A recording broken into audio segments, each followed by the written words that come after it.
Mulai tahun 2020 ini Angkatan Laut Indonesia menjadi salah satu poros pertahanan bangsa.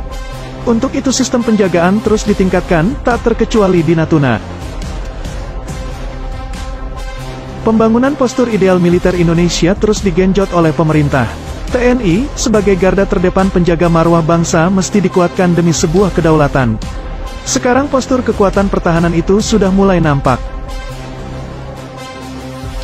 Maka dari itu supaya tak gertak sambal saja dan menunjukkan jika Indonesia bakal tegas menindak setiap pelanggaran teritori, pemerintah sudah mengambil langkah-langkah strategis.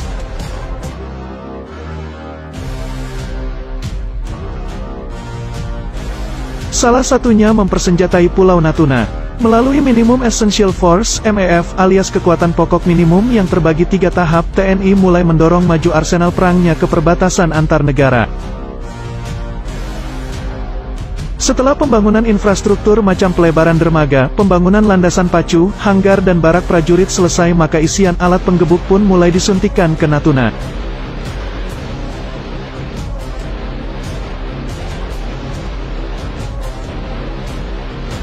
Alat utama sistem senjata, alutsista, yang ditempatkan di Natuna pun tak main-main. Di sana disiagakan 3 KRI ukuran besar sekelas fregat Bung Tomo Class dan korvet Diponegoro Class untuk melakukan patroli di perairan Natuna dan Laut China Selatan. Terbaru tentunya korvet kelas Parhim TNI AL yang tanpa diduga ternyata ikutan nimbrung di Natuna. Sedianya juga akan ditempatkan kapal selam di Natuna untuk menanggulangi aspek peperangan bawah laut.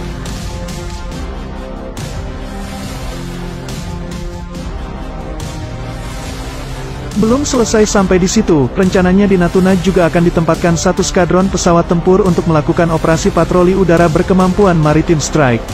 Pesawat tempurnya pun merupakan kelas Wahid macam F-16CD Block 52ID dan Sukhoi Su-27/30 milik TNI AU.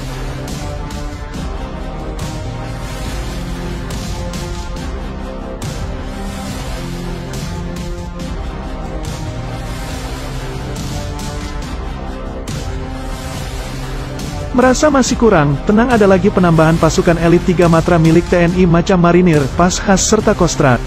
Satuan pemukul TNI dari AD, AL dan AU saat melakukan upacara di Natuna.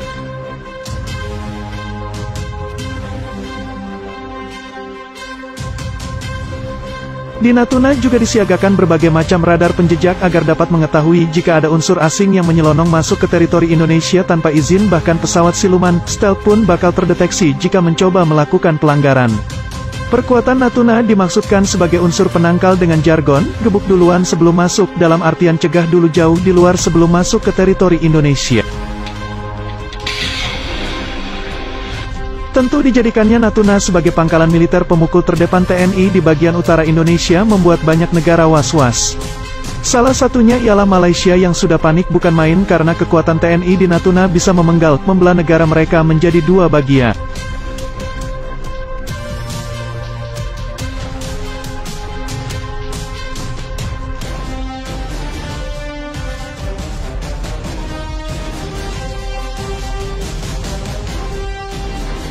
Posisi Natuna berada di tengah antara semenanjung Malaysia serta Sabah dan Sarawak.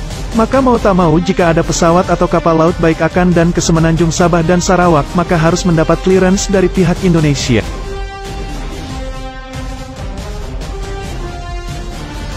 Jika Indonesia mau jahat, bisa saja jalur antara semenanjung Sarawak diblokade untuk mengurung salah satu wilayah negara Malaysia itu. Hasilnya semua komoditas Malaysia akan mahal dan berimbas pada daya beli masyarakatnya, tinggal tunggu waktu saja negara itu bangkrut. Jika nekat terobos tanpa izin, maka siap-siap saja terima akibatnya.